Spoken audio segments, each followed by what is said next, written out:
Hey, salut tout le monde! Aujourd'hui, nous allons découvrir en solo le Call to Adventure. Alors, c'est un jeu qui n'est pas sorti cette année, hein, c'est 2019 je crois, donc il y a déjà 2 ans par rapport au moment où vous voyez la vidéo. Mais voilà, il m'a toujours fait plus ou moins de l'œil. Et excusez-moi. Voilà, je m'étouffais, je recommence. Donc il m'a toujours plus ou moins fait de l'œil, je cherchais d'occasion, j'ai eu quelques touches d'occasion qui ne sont pas concrétisées, puis je suis allé dans une boutique dans ma ville, je lui ai dit que je cherchais ce jeu-là et un autre, parce que du coup j'étais prêt à l'acheter finalement neuf. Il m'a dit, mais attends, bouge pas, je l'ai sûrement, il a été utilisé, il était ouvert 1 ou 2 fois pour faire des parties de démonstration, et du coup il m'a vendu 22 balles. Il y a une carte qui est déchirée, mais c'est pas forcément grave en soi, je l'ai scotché, et puis voilà, c'est pas très grave, c'est un jeu d'occasion. Et du coup, je m'en sors plutôt pas mal. Donc, Call to Adventure, qu'est-ce que c'est ? On va partir à la conquête de notre destin. C'est un jeu... Alors, il n'y a pas des dés à lancer, il y a des runes à lancer. On va voir comment est-ce que ça se joue. Donc, c'est la deuxième partie que je fais. J'ai fait déjà une partie en mode solo que je n'ai pas filmé pour un peu comprendre que ça marchait. Maintenant, on va jouer en mode solo contre l'adversaire. L'adversaire, donc, qui va nous permettre d'effectuer le mode solo.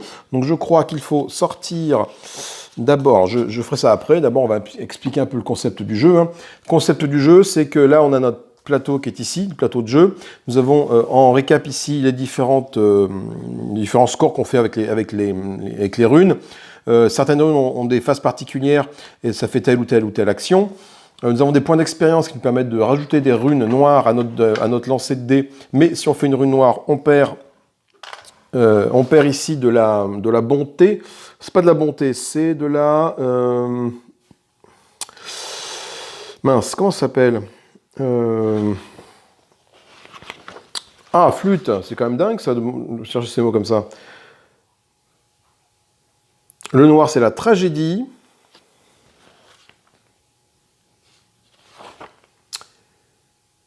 Et... c'est la corruption, la tragédie, et le blanc, c'est... Oh, mais mince alors.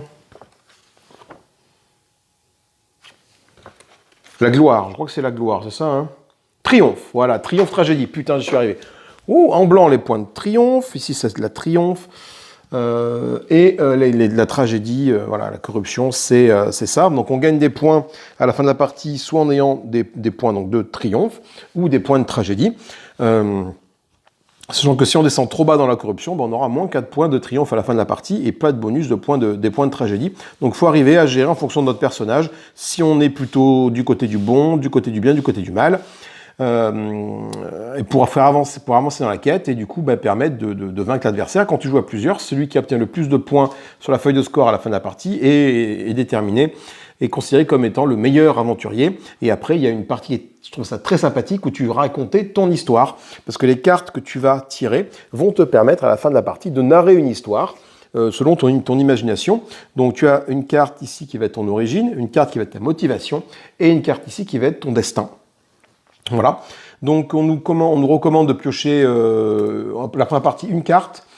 Moi je vais piocher 2 cartes, comme c'est demandé dans la règle du jeu. Je trouve ça plus sympathique d'avoir un petit choix. Pour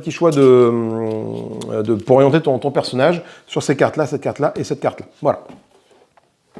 Après, vous allez voir comment ça se passe. Hein. Je vous mettrai un lien dans la description vers les règles du jeu. Mais grosso modo, tu as un premier acte où tu vas devoir résoudre différentes cartes avec différents éléments de jeu. Dès que tu as réussi à mettre 3 cartes sous ton origine, tu passes à l'acte 2, tu ouvres les cartes, tu fais pareil là. Dès que tu as réussi à en résoudre 3, tu ouvres l'acte 3 qui est là-bas. Et là, dès que tu en as résolu 2, en tout cas en mode solo, après tu vas aller affronter l'adversaire, tout simplement, voilà. Alors adversaire, je crois que de mémoire, quand tu joues en mode solo, ce que j'ai dit tout à l'heure, l'adversaire, il faut d'abord enlever tous les adversaires du paquet de cartes, tous ceux qui sont estampillés adversaires, comme le cavalier sombre par exemple, le cultiste fou, le seigneur du mal, le sorcier, le loup. Parce qu'en fait, tu vas piocher au hasard un adversaire, ça sera ton adversaire pour la partie. Voilà. Alors, comme mode multijoueur, tu peux avoir plusieurs adversaires à vaincre. si tu as envie de le faire ou pas, éventuellement, ou si un autre joueur décide de le vaincre. Et là, du coup, en adversaire, nous avons quoi? Nous avons en tout cas je vous montre les dessins au passage, nous avons des très belles cartes format tarot. Je trouve vraiment le design vraiment magnifique. Éteindre le feu, par exemple. Enfin voilà, c'est des choses, des cartes vraiment jolies. Je ne sais pas s'il y a des adversaires au rang 3, en fait. Là, je suis en train de poser la question, je ne suis pas sûr. Ah si, la sorcière qui est ici, et le grand prêtre qui est là, et le tyran qui est là, et le chef de guerre qui est là, et le démon qui est là. Voilà, bien comme ça.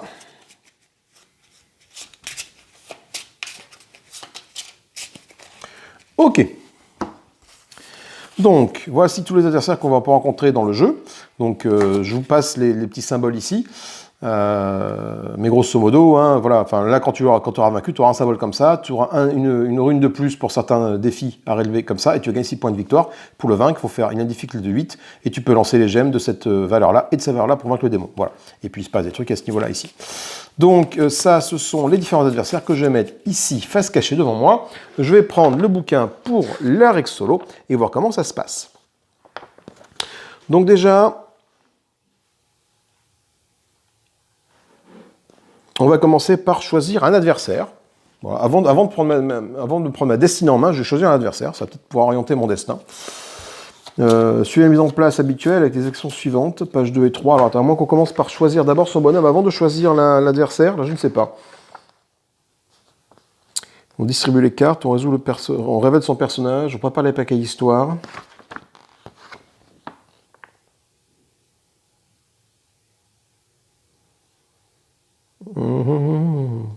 Bon, écoute, on va bien voir. Déjà, allez, on va commencer par l'adversaire. Donc j'ai choisi un adversaire au hasard parmi tous les adversaires que j'ai sortis du paquet de jeu. Donc je ne regarde pas parce qu'ils sont niveau 2, niveau 3. Je ne regarde pas et je vais en tirer un au hasard.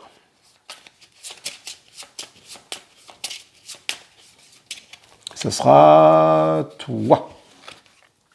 C'est le sorcier, mon adversaire. Mon adversaire sera le sorcier. Donc les autres, hein, je les mets dans la boîte, ils ne serviront pas. Le sorcier, donc du coup, il faut que j'aille également chercher la quête de l'adversaire. Je prends la carte quête de l'adversaire correspond à mon adversaire, ainsi que la carte générique avènement de l'adversaire. Donc l'avènement de l'adversaire, c'est celle-là. Et je vais chercher parmi toutes les cartes sont marquées quête de l'adversaire, celle qui correspond au sorcier. Donc en ce moment, pour s'y retrouver, hein, tu regardes l'image et c'est là, ça va t'aider à trouver le bon truc. Moi, c'est le fléau du sorcier qui est ici. Voilà, le fléau du sorcier. Alors, qu'est-ce qu'on voit un peu sur cette quête-là? Lorsqu'on enlève ce défi, je peux défausser une carte anti-héros pour ajouter 1 à mon résultat. Donc les cartes anti-héros, c'est des cartes qu'on peut gagner comme ça en cours de jeu, qu'on peut utiliser pour avoir des actions de jeu. Mais ça me dit que si j'ai une carte anti-héros en main, je peux en défausser une lorsque je la fonde pour ajouter 1 à mon résultat. Voilà. Que me dit donc c'est la carte de l'adversaire? Il faut que, donc ça c'est la sagesse, ça c'est l'intelligence de mémoire. Donc il faut que j'ai à la fois donc, des runes de sagesse et d'intelligence, il faut que je fasse au moins 6 pour le battre, mais la quête de l'adversaire me dit que je donne plus de difficulté à cet adversaire, donc il fera 8 pour le vaincre. Quand j'obtiens une carte avec un symbole de montagne, donc là les petits symboles qui sont comme ça et marqués ici, l'adversaire gagne 1 point d'expérience. Les points d'expérience sont des petits marqueurs rouges comme ceci.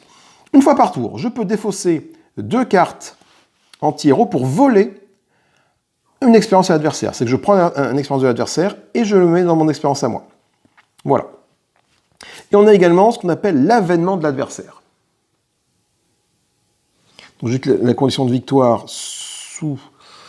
glisser la carte condition de victoire sur l'adversaire en laissant apparaître le côté correspondant au nombre de joueurs. Ok, donc ça c'est là. Voilà. Et ma carte avènement de l'adversaire, il y a ça aussi. Quand je rate un défi, l'adversaire gagne 1 point d'expérience. Quand un résultat affiche sur ma rune le fait de voir piocher une carte, lui, il va jouer une carte comme ça. Et si un joueur finit la partie avec 30 points de destin au moins, l'adversaire gagne 2 expériences. Ça, c'est important parce que l'adversaire, en fait, même si je le tue, même si j'arrive à le vaincre, et qu'il finit la partie avec 5 points d'expérience, il remporte la partie. Donc moi, si je n'arrive pas à faire au moins 30 points de destin, il va gagner 2 points d'expérience, même si je l'ai vaincu. Hein. Donc il suffit qu'il soit à 3, il arrive à 5, il remporte la partie, même si je l'ai vaincu. Ça veut dire que le grand boss a été vaincu, mais ses sbires ont réussi à mettre le plan diabolique à exécution, tout simplement. Voilà. Donc on va mettre ça comme ça, hop, hop, hop, voilà, pour se rappeler un petit peu comment marche notre adversaire. Et j'ai également à côté l'avènement de l'adversaire pour me rappeler un petit peu. Alors je sais pas trop comment mettre ça de façon à ce que ça se voie bien. Comme ça, l'avènement de l'adversaire, comme ça, voilà. Tac, je mets tout ça côte à côte, voilà. Ok. Maintenant, ben, on a l'adversaire. Alors l'adversaire aussi, il a une particularité, l'adversaire, c'est que on va retirer. Alors donc ça c'est tous les adversaires, c'est pas là, c'est où mince. Ah, tous les coups je les ai remis dedans. Dans les cartes anti-héros, tu as des cartes avec un petit crâne en bas là. Une carte bleu foncé. Et ben, tu les sors toutes, c'est toutes celles qui ont un petit crâne en bas. Et ça va représenter le deck de l'adversaire. Voilà. Donc dès qu'on va lui demander de tirer une carte et de la jouer, et ben, il va tirer une carte de son deck personnel à lui là, il va la jouer, donc ça peut nous faire des saletés quoi. Donc je rappelle, c'est une partie découverte, hein, j'en ai fait qu'une pour l'instant en mode solo, là je débute contre l'adversaire, donc il se peut qu'il ait des petits problèmes d'ordonnancement des actions.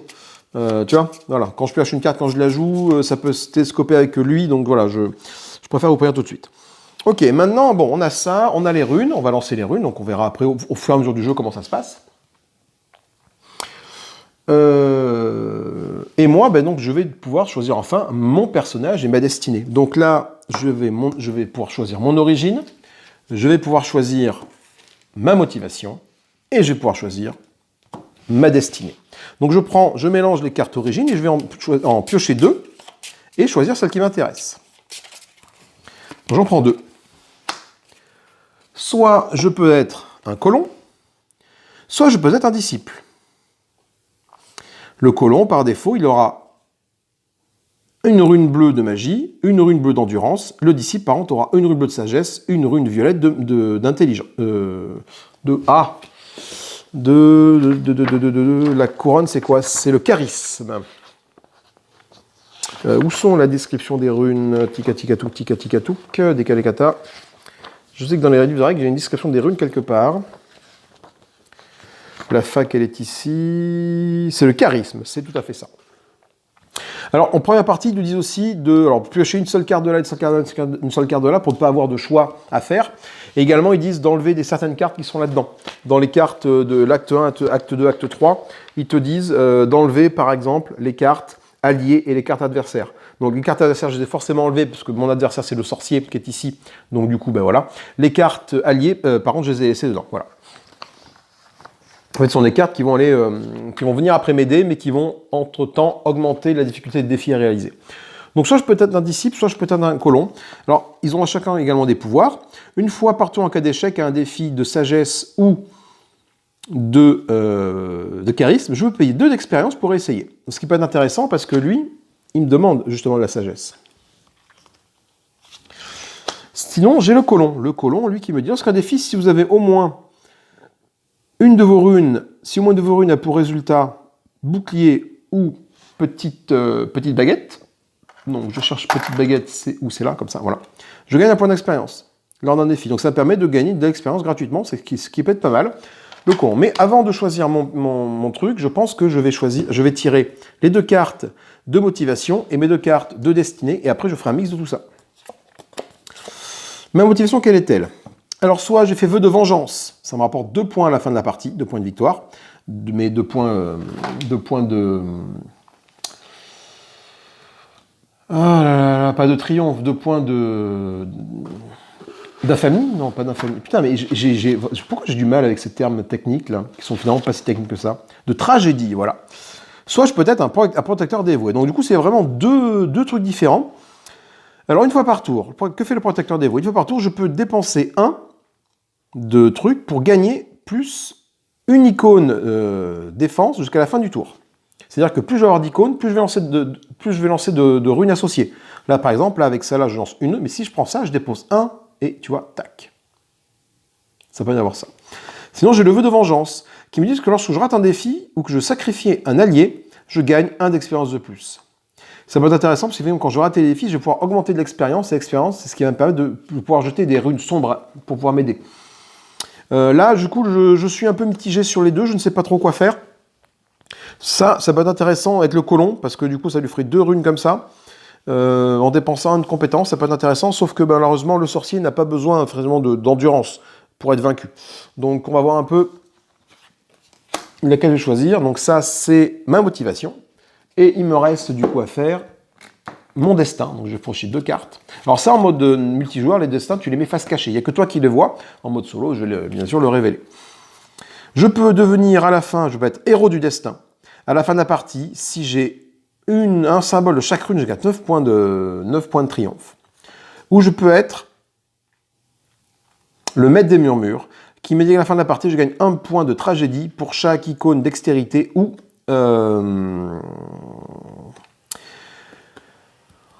charisme que j'ai, et je gagne également 2 de triomphe pour chacun de mes alliés, en tant que maître des murmures ou héros du destin. Alors les deux sont vraiment intéressantes, mais sont vraiment aussi dures à obtenir, je pense, parce que celui-là, il faut avoir un icône de chaque. Alors moi, j'ai commencé déjà, je vais avoir déjà, bon, tu as déjà fait un tiers du chemin avec ça, hein. Tu as déjà 2 icônes de fait. Le problème, c'est qu'il faut quand même arriver à se spécialiser pour arriver à vaincre le sorcier, qui demande à la fois de l'intelligence et du charisme, et de la sagesse, pardon.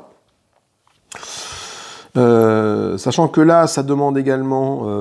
là, j'ai déjà un point de victoire grâce au fait d'être disciple.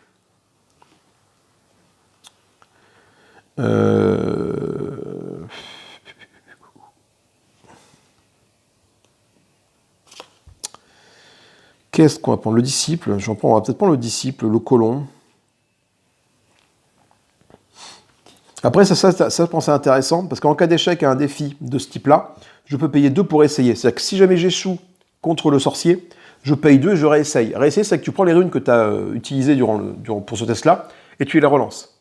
Même si c'est des runes que tu as achetées avec des points d'expérience. Donc, ça va être intéressant. Donc, je vais être un disciple. Donc, je mets le colon, je le range, le colon. Après, à savoir si je suis protecteur dévoué ou si je fais vœu de vengeance. Et je pense que je vais faire vœu de vengeance. Pourquoi? Parce que ça combote bien avec ça. Une fois partout, en cas d'échec à un défi de ce type-là ou de ce type-là, je peux payer 2 pour essayer. Et lorsque j'atteins un défi, ou que je sacrifie un allié, je gagne 1 de plus. Donc, le fait de faire rater des défis, ça va me faire gagner 2 d'expérience ou 1 d'expérience. Et l'expérience accumulée, si tu veux, je vais pouvoir l'accumuler. Après, pour éventuellement, quand je vais échouer un défi pour le relancer, ce que j'aurai accumulé avec cette carte-là, je vais pouvoir la dépenser avec cette carte-là, ce qui peut être intéressant. Enfin ici, je vais essayer de devenir un maître des murmures. Ça me parle parce que je pense que c'est assez dur d'avoir les 6 trucs. Donc je pense que je vais plutôt essayer de devenir maître des murmures. Voilà, sachant qu'en plus là, avec cette carte-là, je vais être plutôt sacrifier des alliés, mais je ne suis pas forcément obligé de les sacrifier. Je peux effectivement les garder pour gagner 2 pour chacun de mes alliés que je vais avoir ici. Donc ça me paraît pas mal. Alors voici mon origine, ma motivation et mon destin. Donc je suis un disciple, adepte de la sagesse et ayant pas mal de charisme. Donc je parle en fait dans les places publiques, mais j'ai fait un vœu de vengeance. Voilà, et mon destin m'amène à être maître des murmures. Mais ça, en fait, techniquement, je ne le sais pas. Enfin, je le sais moi, mais les autres joueurs ne le savent pas. Voilà. Bon, maintenant, c'est bien beau tout ça, mais il est temps de partir à l'aventure. Le call to adventure, c'est l'appel de l'aventure. Donc, déjà, on va commencer par révéler les paquets histoire. Et donc, je vais tirer 4 cartes pour 1 à 3 joueurs pour chaque acte ici. Donc, je ne vais pas tirer tout de suite les actes 2 et 3 pour gagner de la place sur la table de jeu. Je vais tirer tout de suite ça c'est le point de départ. Je vais tirer tout de suite les cartes qui sont ici. Donc, 1. Donc, je peux être courageux. Courageux, donc quand je vais gagner cette carte-là, j'aurai une icône de force en plus. C'est un trait, donc c'est un trait dont je la gagne directement si j'ai une icône force ou si je dépense 1 d'expérience, je peux directement gagner ça. Je peux également gagner la loyauté d'un rival. Alors c'est une rivalité d'enfance en fait. Soit je gagne sa loyauté, soit je l'écrase. Donc gagner la loyauté d'un rival, ça me rapporte une petite couronne et un charisme, où je peux écraser un rival qui va me permettre de gagner un petit symbole comme ça. Ce symbole, c'est... comment ça s'appelle ça? C'est l'infamie, voilà, symbole de la famille, et une petite icône de force. Voilà. Donc ça, c'est un défi. Il faudra que je fasse 4 en charisme et en force pour arriver à le passer. Et c'est à moi de choisir un peu la voie que je vais choisir. Donc une fois que je choisis de résoudre ce défi, je choisis la voie. Soit je gagne la loterie d'un rival, soit j'écrase un rival, et ça va être du coup le gain que je vais obtenir une fois que j'aurai réussi à résoudre cette carte. Je peux également répondre à l'appel aux armes, à savoir intégrer la main du roi, ou alors défendre mes terres.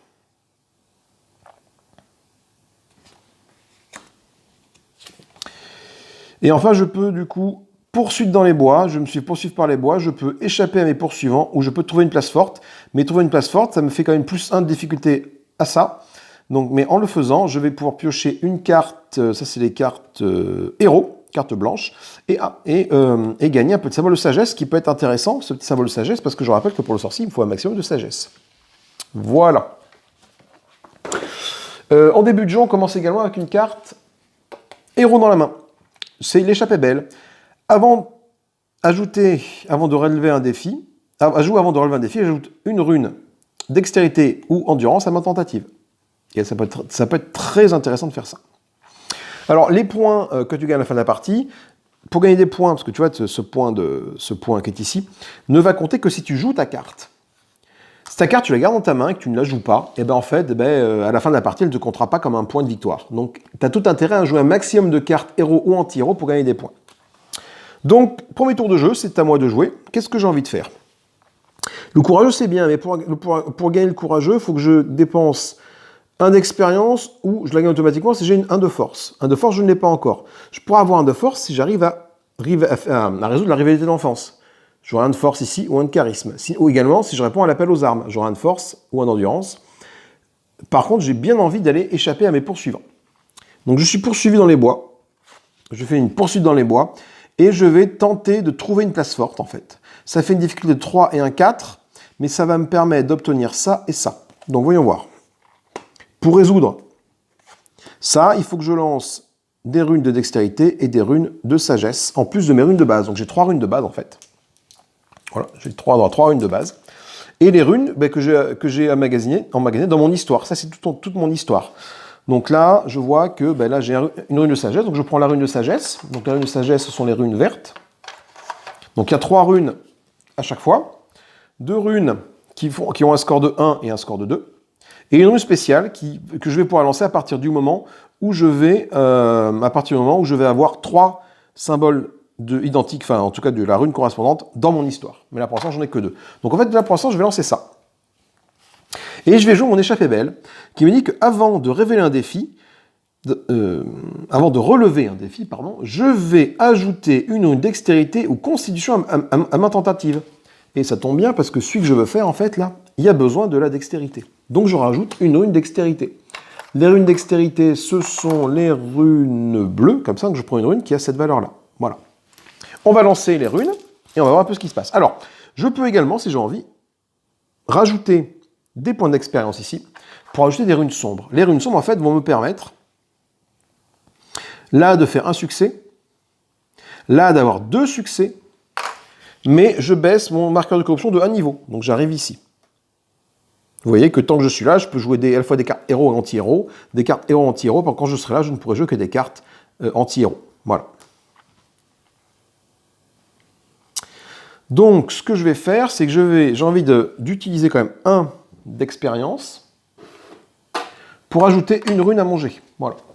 Alors après, c'est tout à base de statistiques, hein, en fonction du sort que tu fais. Donc, il y a un tableau ici, voilà, qui dit par exemple, voilà, quand je fais ça, il y a une moyenne de 13. Tu vois, quand moi je suis pas dans ce cas-là, mais c'est vrai que peut-être que rajouter ça, c'était peut-être pas nécessaire en fait.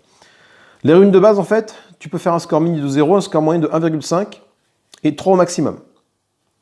À partir du moment, rune de base plus une rune sombre, tu vois, donc moi, j'ai rune de base, une. On va tenter les... Tiens, on va voir si c'est bien efficace, bien important de rajouter ça. J'ai mes 3 runes de base. Et j'ai 3 runes sombres de compétences. Une de 3, voilà. Donc si je fais ça, j'ai un minimum de 3. Je fais 6 en moyenne et un maximum de 9. Sachant qu'il faut 4 pour passer cet obstacle-ci. Donc, pour être sûr de le passer, j'ai envie de le passer, je vais rajouter une rune sombre, donc mon point d'expérience de tout à l'heure. Et là, j'ai les runes de base, plus 4 runes sombres ou de compétences. Runes de base, elles sont là. Et là, j'ai 1, 2, 3, 4 runes de base. Donc du coup, je suis sûr de réussir le défi. On va lancer ça, et on va voir un peu ce qui se passe. Alors, sûr de le réussir, certes, mais si jamais il se passe des saletés au niveau de l'adversaire, par exemple, si je tire cette rune-ci, qui me permet de relancer, de piocher une carte héros anti-héros, lui, il va jouer pareil une carte de son côté. Allez, on va voir un peu ce qui se passe. Alors, ben c'est le cas. Donc, déjà, là, je fais quoi comme score? Je fais 1, 2, 3, 4, 5, 6, 7, 8. Voilà. Déjà, le défi est relevé. Il réussit, mais il peut se passer quelque chose. Il peut se passer quelque chose, parce qu'il fallait faire 4 déjà, donc moi j'ai fait 8. Là, j'ai pioché une carte héros ou anti-héros. Là, je fais ça, donc, alors attends, par contre, je ne sais pas dans quel ordre, en fait, si je joue ou pas.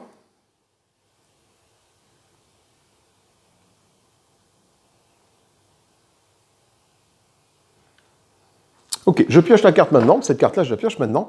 Donc, je vais choisir de piocher une carte. Une carte héros. Voilà. Ce qui repousse les ténèbres, je peux obtenir 2 de triomphe ou choisir un autre qui en obtient une seule. D'accord, ça peut permettre du coup de remonter sur la piste qui est ici. C'est intéressant. Une fois que j'ai tiré ça, on va résoudre ça. Alors attends, je crois qu'il y a un ordre aussi de résolution des trucs.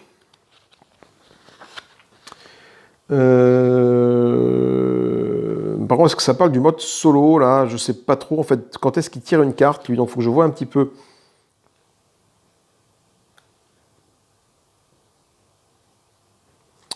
Piochez une carte en anti-héros pour vous comme d'habitude. Révélez la première carte du paquet adversaire. Appliquez les effets. D'accord, ok.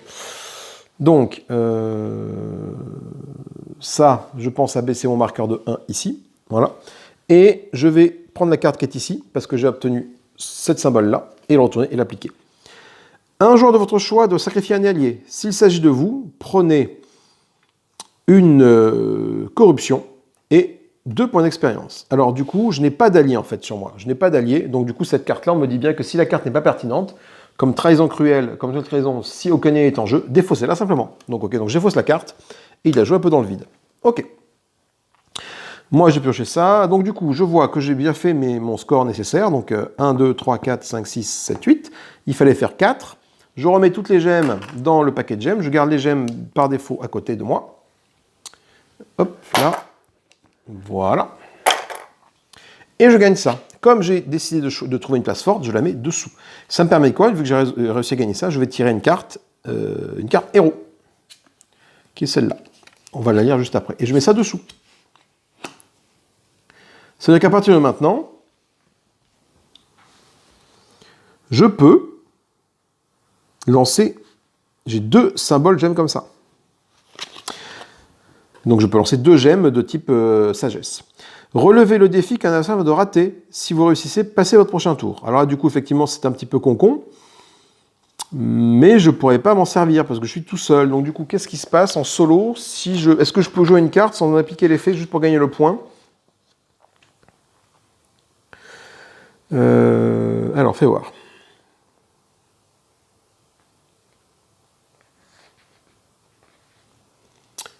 Patati patata.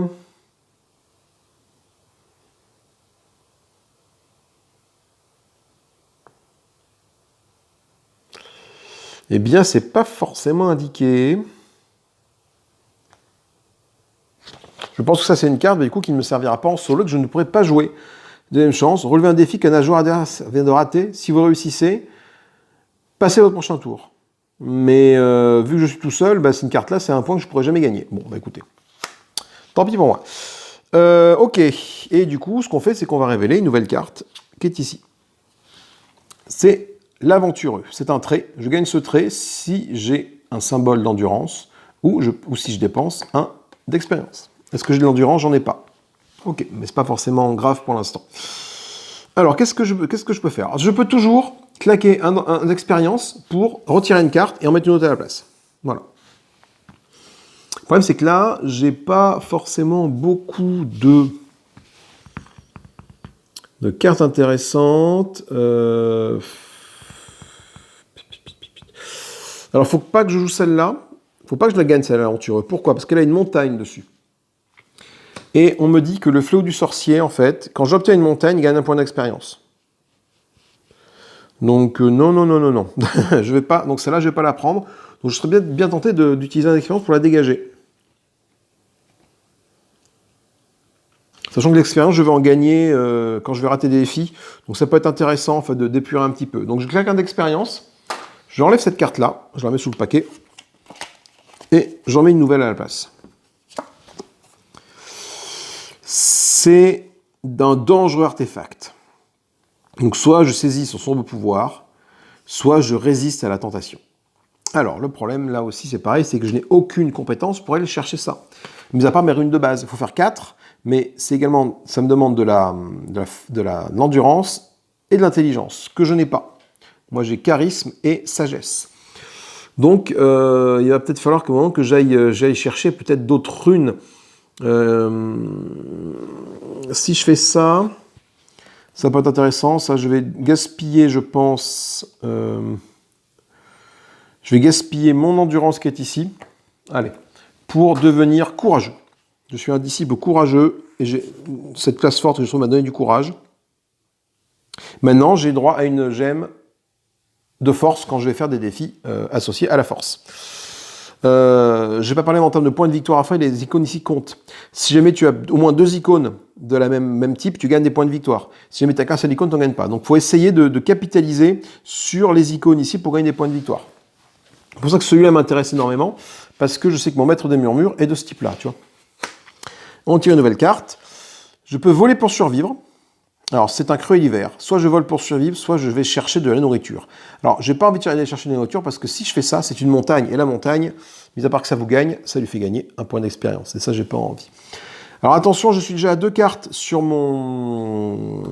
mon origine. À la 3e carte, on va ranger ça et on va passer à l'acte 2. Et donc, on met des cartes ici.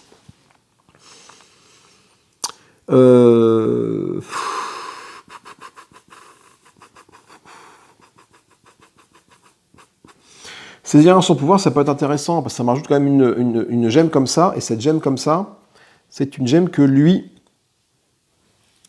j'en ai besoin contre lui, donc il faut que j'essaie de capitaliser là-dessus. Par contre, il faut 4, sauf qu'en faisant 4, j'ai droit qu'à ça, moi. Co-gemme de base, parce que j'ai ni ça, ni ça.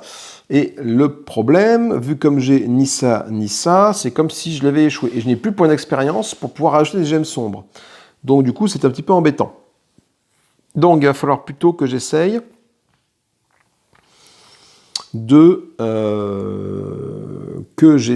gagner autre chose. Du coup, saisir son pouvoir, je ne pourrais pas, à mon avis, le récupérer. Qu'est-ce que je peux faire? Ils ont tous des difficultés de 4. Sachant que celle-là, je pense que je vais la tenter, celle-là. Je vais la tenter parce que bon, j'ai une gemme comme ça dans mon défi. Donc je vais... Une rivalité d'enfance, j'ai pris le courage après avoir trouvé la place forte.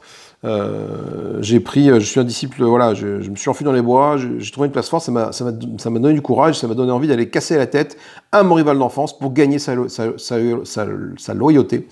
Donc je vais partir là-dessus, il faut que je fasse 4, et c'est gemme de force et gemme de charisme. Donc par défaut, tu prends les 3 gemmes de base. J'en rajoute une gemme de force, et une gemme de charisme. Alors je regarde bien que ce sont bien les bonnes gemmes, hein, voilà. Voilà. Et là, il faut que je fasse 4. De toute façon, je n'ai pas d'expérience pour tenter de rajouter une gemme sombre. Et mes cartes qui sont ici me servent à rien. Parce que ça va me permettre juste de remonter sur la piste qui est ici. Voilà ce que je peux faire. D'ailleurs, je vais repousser les ténèbres tout de suite. Hop, ça me la valide, ça me fera toujours un point de plus à la fin de la partie, et ça me fait que je remonte de 2, je vais faire 1, 2, tout de suite ici, j'arrive là. Voilà. Ok. Allez. Je fais combien? Il faut aller faire 4, je fais 1, 2, 3, 4, ça tombe bien. Là où c'est une barre, c'est un 1, et là où c'est un petit icône, c'est 2. Donc là, je fais 4, par contre, je vais pouvoir piocher une carte héros anti-héros. De mon choix, et après lui, l'adversaire va jouer une carte. Donc je vais piocher une carte héros. Ah ben c'est encore repousser les ténèbres. décidément, pour monter très fort là-haut. Voilà, bon, dommage, ça ne sert pas à grand-chose. Et lui, par contre, il va jouer sa carte tout de suite. À jouer lorsqu'un adversaire vient de relever un défi, il doit le tenter de nouveau. C'est un sabotage, donc ça veut dire quoi? Ça veut dire que je dois refaire mon défi. Donc je reprends toutes mes gemmes, et je le relance en fait. Voilà. Alors les gemmes que j'aurais achetées avec de l'expérience, elles sont conservées, et je peux rajouter d'autres gemmes. Par exemple, la carte là m'aurait pu me permettre de rajouter des gemmes, mais là ce n'est pas le cas. Donc il faut que je refasse 4. Et là, par contre, je fais 2, 4, 5, 6. Donc là, c'est bon. Je réussis le défi haut la main. Et je gagne la loyauté de mon rival, que je vais mettre ici. Voilà. Donc maintenant, quand je ferai des tests de charisme, j'aurai deux runes. Oui, c'est ça.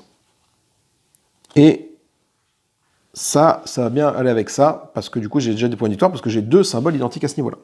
Ça, c'est plutôt cool. Ensuite, là, on se rend compte que quoi? J'ai 3 cartes dans mon passé, dans mon origine, et du coup, ces cartes-là, je m'en sépare.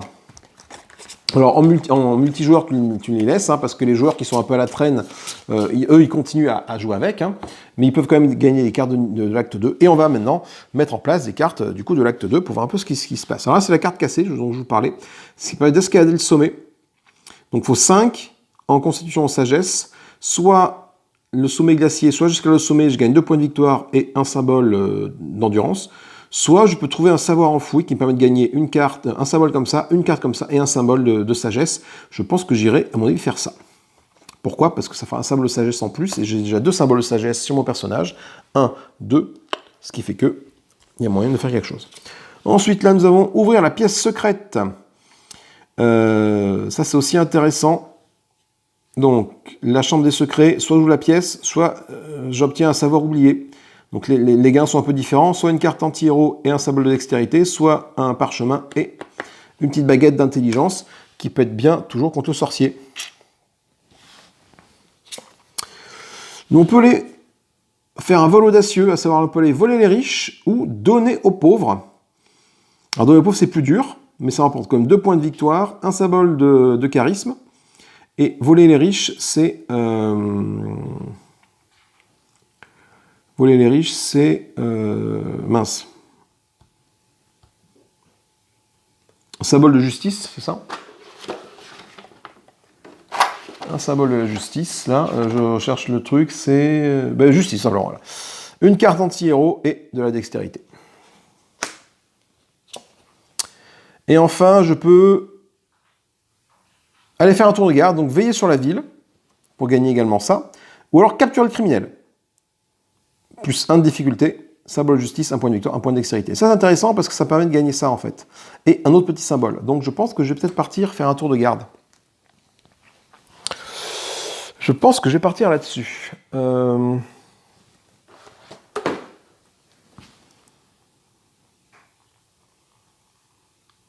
Donc, je vais sur la ville, en fait. Je vais sur la ville parce que du coup, la dextérité met de la sagesse. Et la sagesse, j'ai 2 runes de sagesse. 1, 2, plus mes 3 runes de base. Il faut faire 4 en venant sur la ville. Donc ça, je pense que ça passe avec tout ça. Ça passe juste. 1, 2, 3, 4. C'est bon. C'est-à-dire que maintenant, je vais sur la ville. Je mets ça ici, en haut. Et donc, j'ai un nouveau symbole de dextérité. Du coup, quand je vais affronter le sorcier, j'aurai 3 trucs de dextérité, de sagesse, et j'ai également une nouvelle couronne. La couronne, c'est la royauté. Donc, je serai 1, 2, 3 royauté, ce qui fera beaucoup de points de victoire à la fin de la partie. Je rajoute une nouvelle carte ici, qui est un allié. Donc, c'est un véritable amour. Je peux sacrifier cet allié pour prendre une corruption et 3 points d'expérience. Par contre, ça, c'est une chose que je dois rajouter à un des 2 défis qui est présent ici. Donc, je vais le mettre celui-là, parce que celui-là, il va avoir une défi de 6, du coup, c'est un peu compliqué, je vais le mettre là. Donc, il y aura un état de 5 pour le passer. Mais c'est intéressant, parce que ce véritable amour, avec mon soif de vengeance, je peux sacrifier un allié, quoi. On verra. Donc, du coup, vu que la carte est allée dessous, j'en pioche une nouvelle. C'est encore un nouvel allié, la princesse, qui est intéressante. À la fin de la partie, si une carte adversaire est toujours en lieu, sacrifie cet allié. Ok, mais la princesse, du coup, elle va forcément aller ici. Donc elle ajoute 1 à la difficulté globale du truc, donc là ça fait 6 pour voler les riches, ou 5, 6, 7 pour donner aux pauvres. Et bah du coup, nouvelle carte. Ah, c'est vrai que j'aurais pu le mettre sur l'escalier de sommet, cela dit. Une perte tragique, vous pouvez rater ce défi. Si vous arrêtez un défi ce tour-ci, je dépense ça pour gagner cette carte. D'accord, donc j'ai pas encore raté de défi, mais de toute façon j'ai pas de points d'expérience. Perte tragique, qui permet de piocher une carte anti-héros et gagner 2 points de corruption à la fin de la partie, 2 points de tragédie, pardon. Donc maintenant il faut que je fasse un choix sur dans quelle voie partir. Ce qui va pas être aisé.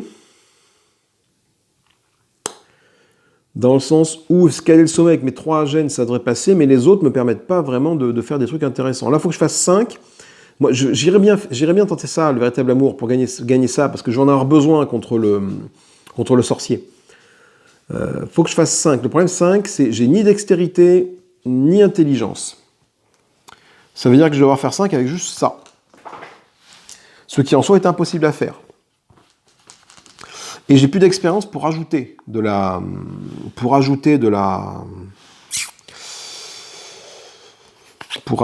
des gemmes sombres. Donc là, je suis un petit peu embêté. Là, celui-là, je devrais le faire sans souci, mais est-ce que c'est pertinent de le faire? Oui, parce que je vais piocher une carte héros, cela dit. Et j'aurai encore une gemme comme ça, mais du coup, je serai à 4 gemmes comme ça. C'est pas forcément intéressant d'avoir 4 gemmes comme ça.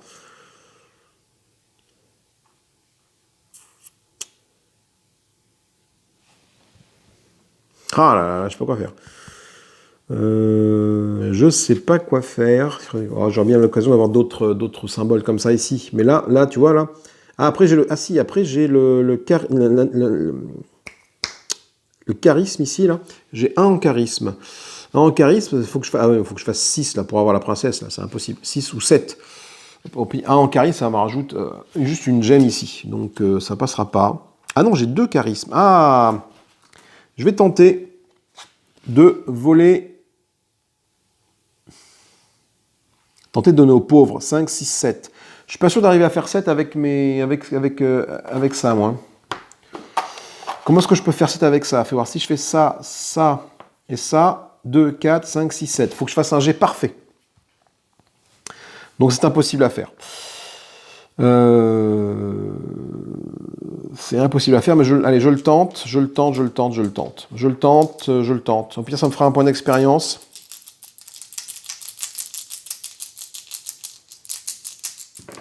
Non. Ah, quel dommage.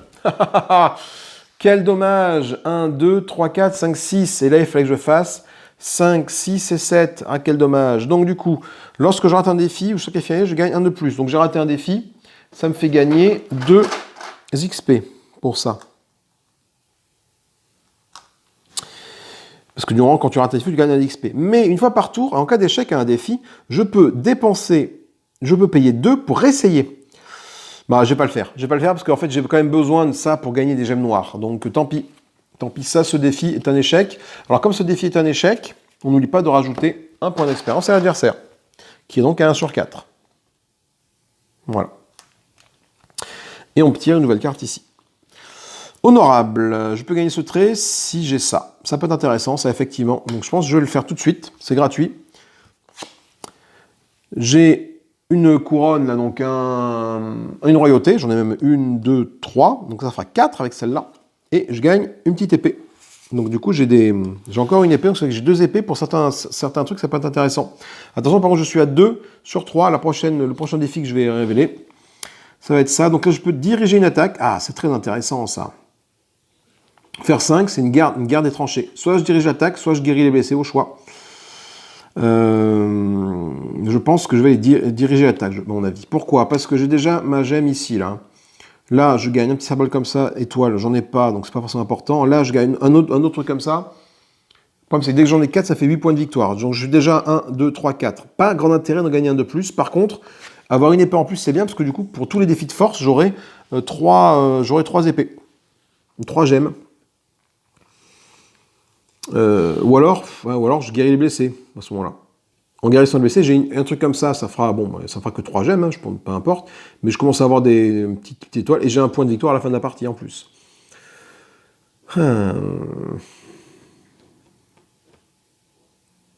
Faut que je réfléchisse bien, parce que c'est la dernière carte que je vais pouvoir gagner ce tour-ci.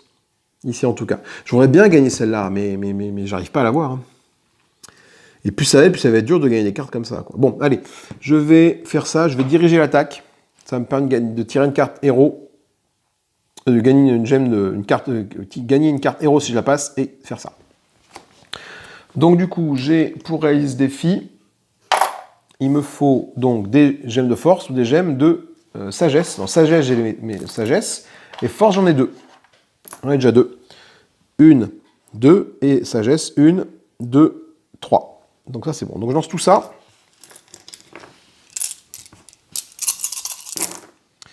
Bon, le défi est réalisé et passé haut la main. Alors là, il se passe quoi? Là, cette carte-là me fait piocher une carte héros. Le triangle blanc avec des points, pioche une carte héros. Là, j'ai pioché une carte héros ou anti-héros de mon choix.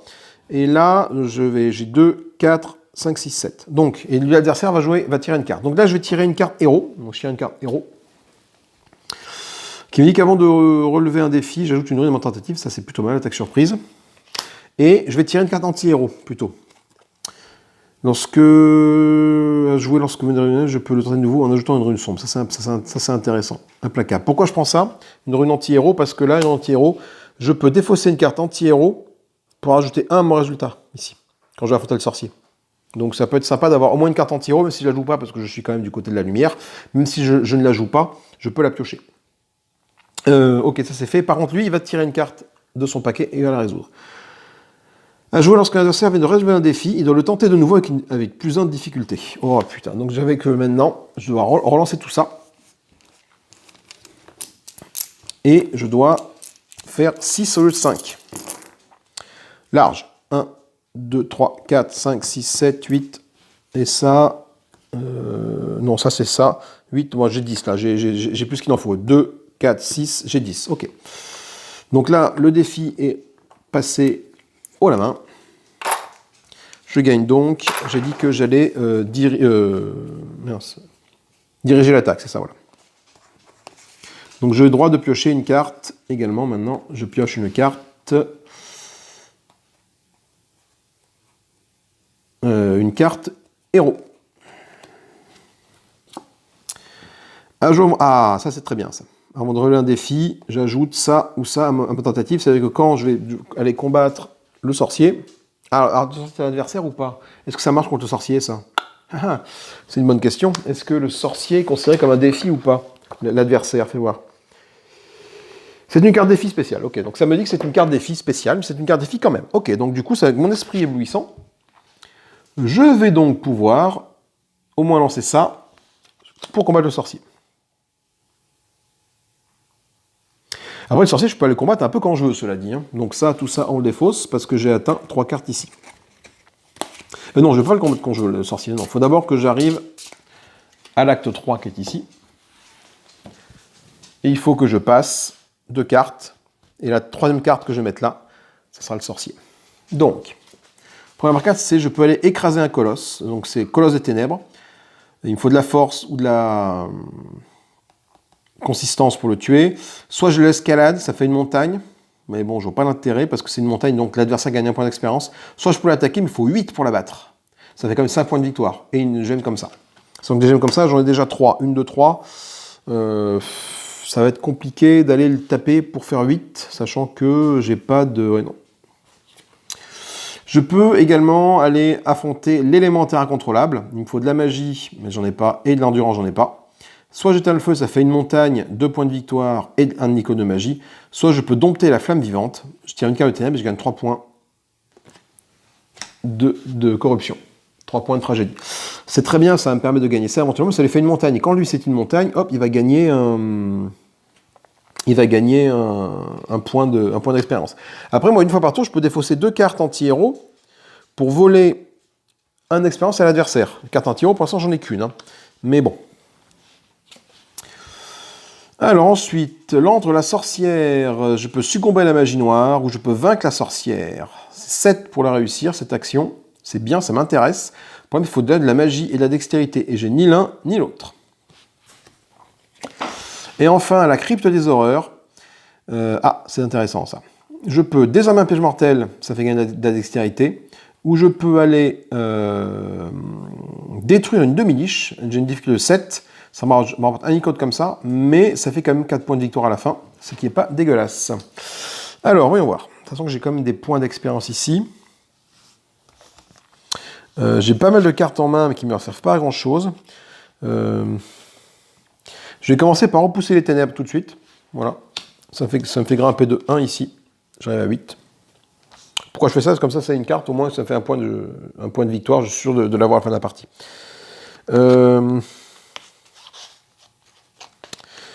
J'ai l'attaque surprise, ça va me rajouter de la force et de la dextérité. Est-ce qu'il y a force dextérité quelque part, là? Là, j'ai force ici, j'ai déjà force. J'ai pas force dextérité, tu vois, j'ai que... Celui-là, je peux le désamorcer, ça rajoute de la dextérité, ça peut être intéressant.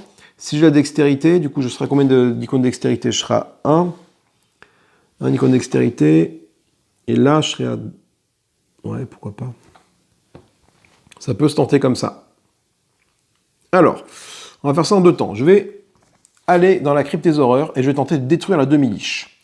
Pour détruire la demi-liche, ça me fait une difficulté de 6 et un 7. Et j'ai droit à la dextérité et à la masse sagesse. Sagesse, donc j'ai mes 3 runes de sagesse, ça bouge pas. Dextérité, j'ai aucune rune de dextérité.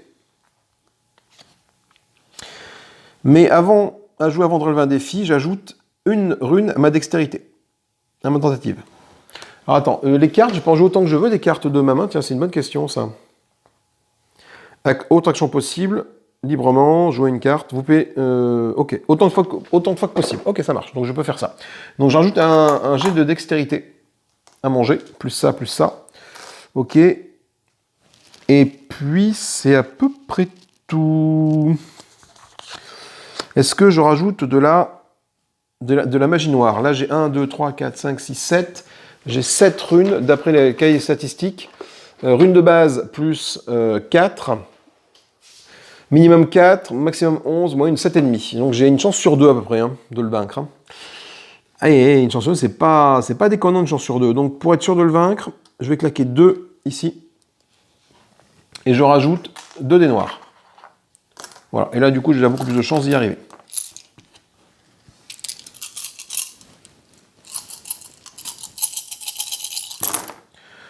Alors, donc, j'y arrive. Je pense que il faut faire 7. 1, 2, 3, 4, 5, 6, 7, 8, 9, 10, 11. Ok, par contre, j'ai fait 2 lunes, ça me fait baisser ma carte de corruption de 2 niveaux. 1 niveau, 2 niveaux. Du coup, maintenant, je peux de nouveau utiliser des cartes anti-héros. Mais là, ça passe. J'ai réussi à détruire la demi-liche. Donc, du coup... Attends, pourquoi j'ai fait ça?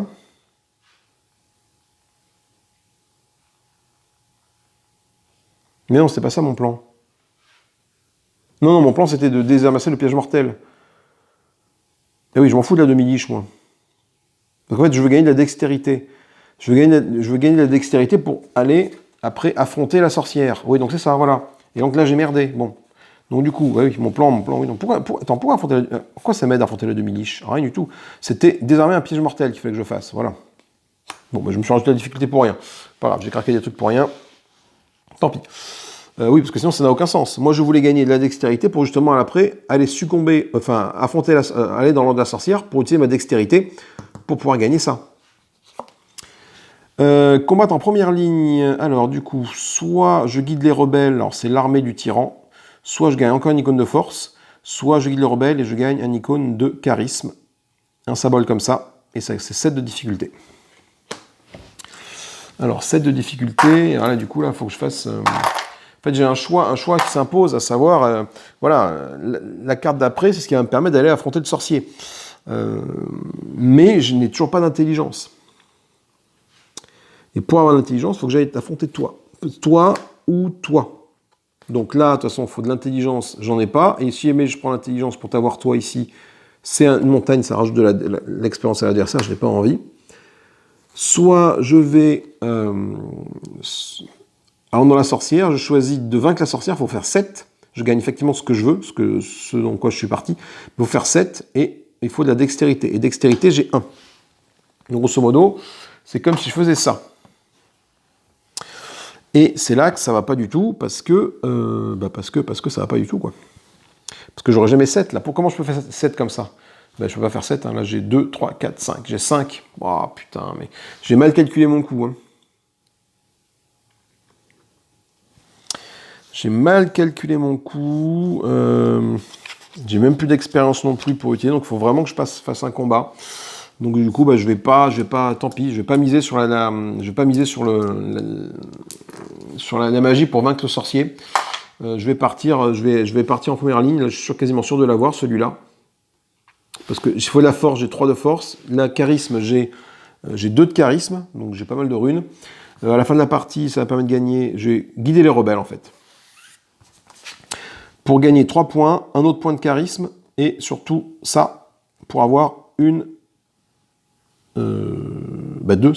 pour que ça me fasse 2 symboles comme ça.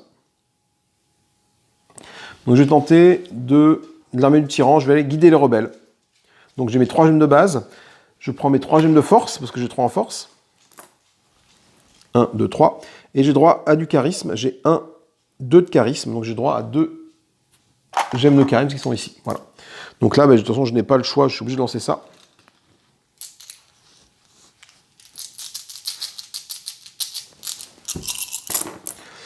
Et j'obtiens quoi? J'obtiens 1, 2, 3, 4, 5, 6, 7, 8, 9. Il fallait faire 7, ça passe. J'ai réussi à guider les rebelles.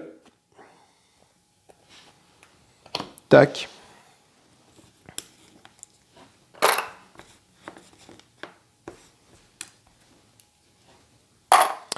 Ok, et alors maintenant, du coup, la dernière étape, hein, c'est d'affronter...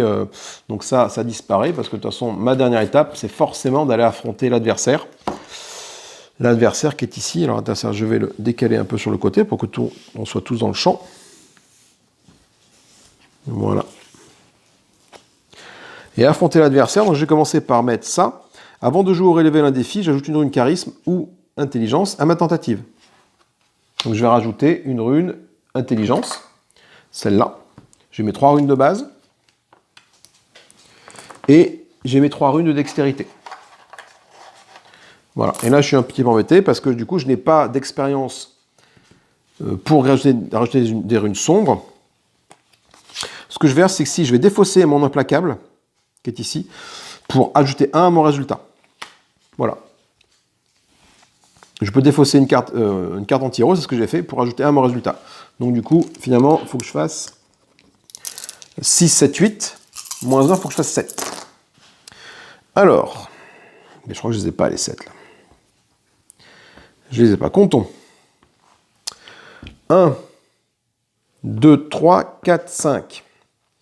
Ça me fait piocher une carte héros.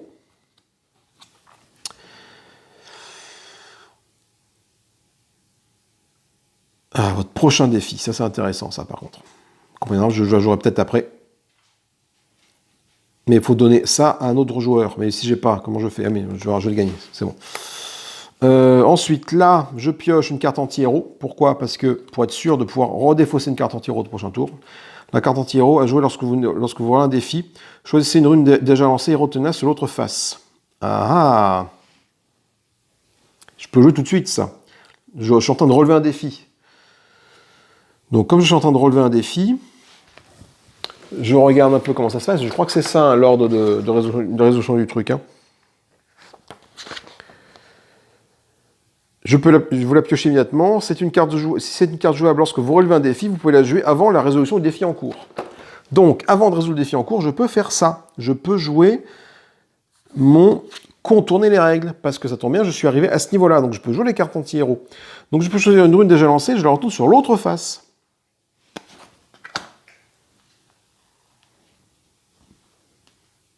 Eh oui, il faut que je fasse combien, moi? Eh oui. Eh mais ça va pas. Ça va pas parce que je peux déjà utiliser une rune qui m'a déjà servi. En fait, c'est un petit peu con, mais fais voir. Là, j'ai 1, 2, 3, 4, 5. Il faut que je fasse 7.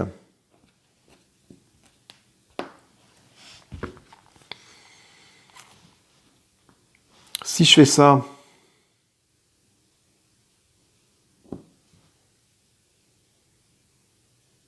ben ça passe. Il n'y a rien qui m'en empêche. Grosso modo, est-ce que j'ai le droit de faire ça? Puis-je la jouer? Je peux jouer la carte après lancer des runes et avant la résolution du défi. Donc, à mon avis, rien n'empêche de faire ça. Effectivement, ma rune, là, je m'en suis servi pour gagner ma carte, mais mon contourner les règles me dit que je peux choisir une rune que je mets à l'envers, voilà. Et donc là, du coup, je fais 1, ça passe toujours pas, 1. Ah, ça passe, oh, ça passe, regardez. Mais ça passe, mais il y a ça, pas oublier ça. Et là, je pense que je vais me faire baiser là-dessus. Ça fait 1, 2, 3, 4, 5, 6, 7. Donc là, le défi, pour l'instant, il est... Et non, j'ai ça, 7, oui, 7, c'est ça. Parce que 6, 7, 1, 2, 3, 4, 5, 6, 7. Ok. Ok. Je vais piocher. Alors moi, ça, j'ai pioché ma carte, c'est fait. Oui. C'est donc à lui de piocher une carte et de la jouer. Qu'est-ce qu'il me fait comme saloperie? Sabotage. Ah, putain, je dois le tenter de nouveau. Donc je tente de nouveau le défi, malheureusement. Donc tout ce que j'ai fait là m'a pas servi à grand-chose. Donc je lance toutes mes gemmes.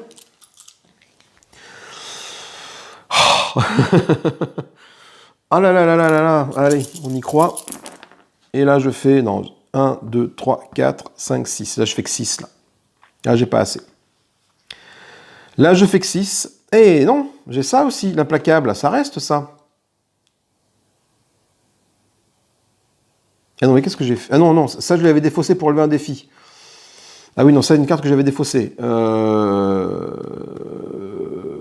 Ça me dit quoi? Je le tente de nouveau. Du coup, quand je tente un défi à nouveau, qu'est-ce qui se passe? Faut que je regarde.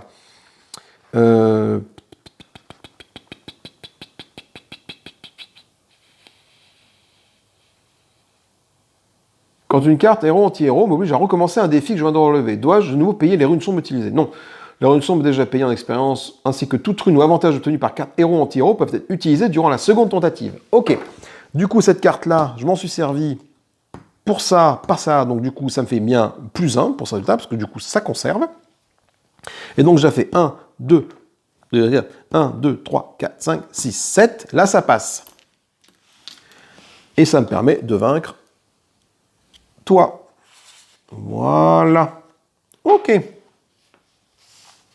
Ça, c'est défaussé, ça n'a pas utilisé, c'était défaussé.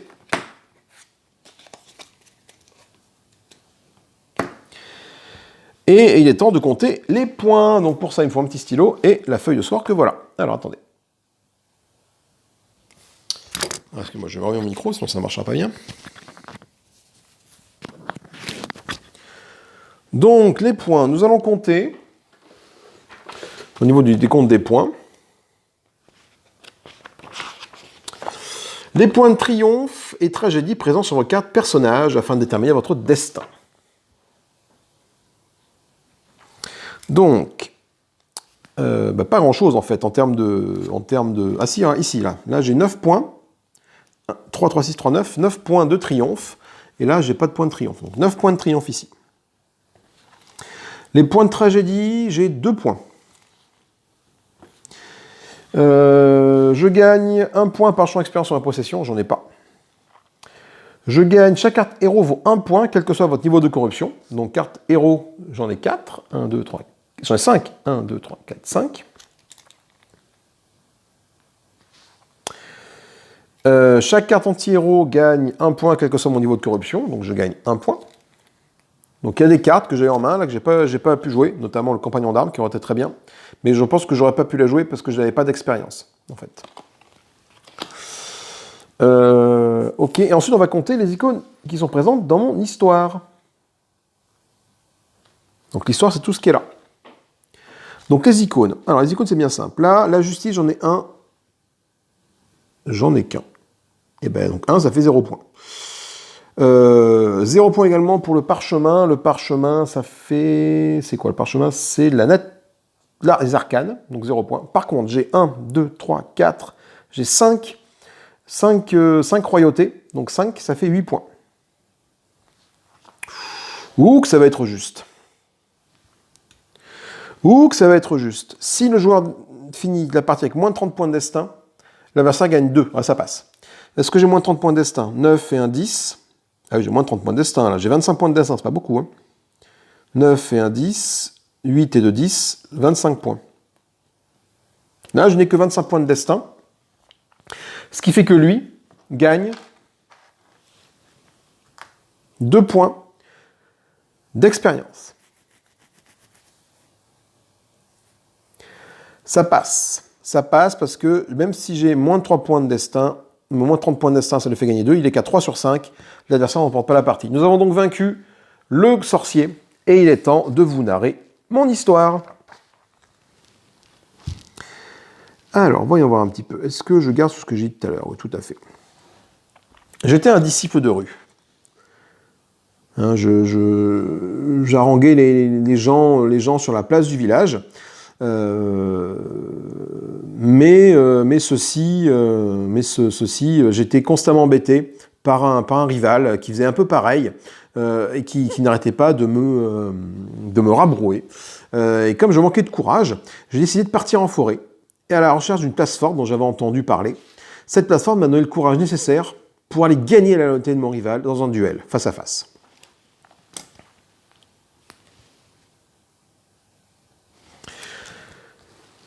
Tout ce courage accumulé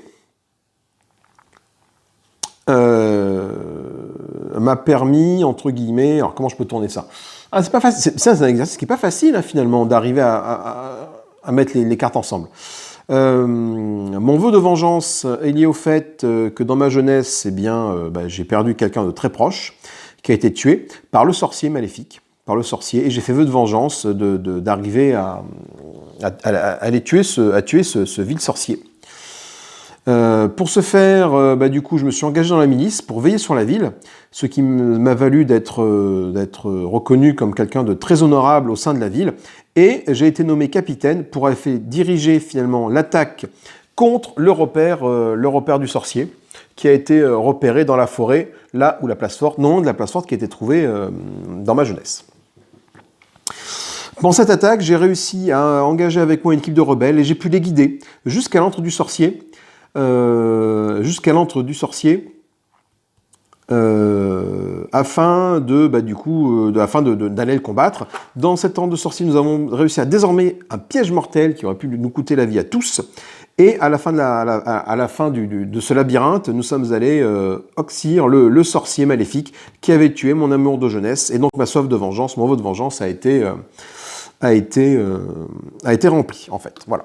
C'est vraiment pas facile comme exercice. Hein. C'est vrai que la dernière fois, je l'avais fait un peu dans ma tête quand j'avais fait ma partie, mais le faire comme ça de visu en parlant, c'est pas évident. J'ai oublié de compter ça. À la fin de la partie, je gagne 1 pour chaque symbole et 2 pour chaque symbole comme ça. Attention, donc les alliés, j'en ai pas, donc je gagnais pas de symbole d'alliés.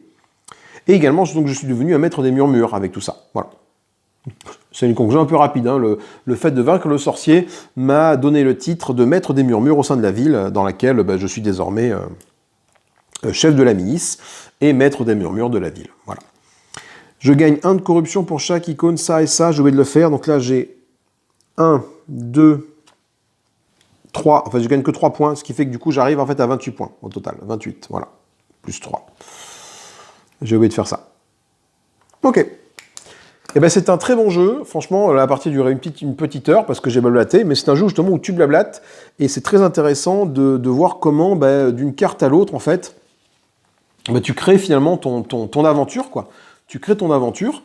C'est vraiment, vraiment sympathique. Après de là à dire que j'y jouerai encore pendant des lustres, je ne sais pas.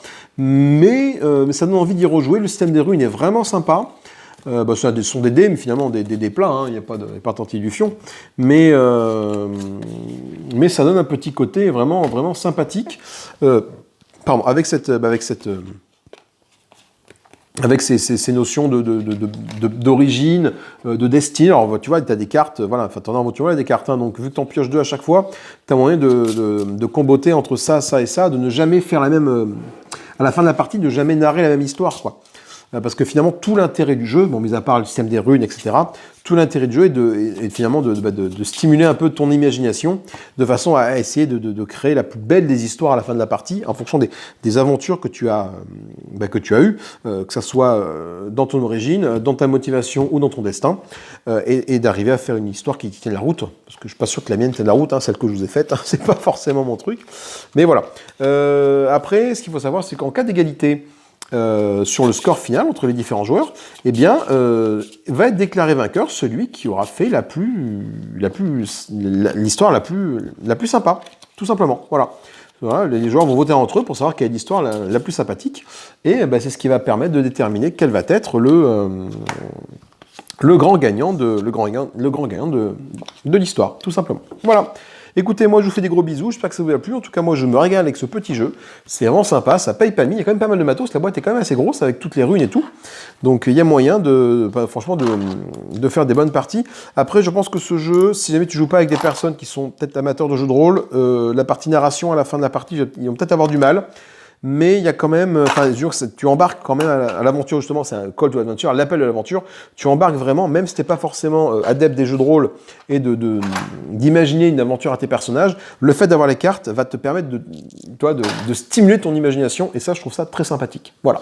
Écoutez, moi, sur Bonne Parole, je vous fais des gros bisous, et je vous dis à plus tard. Salut, salut!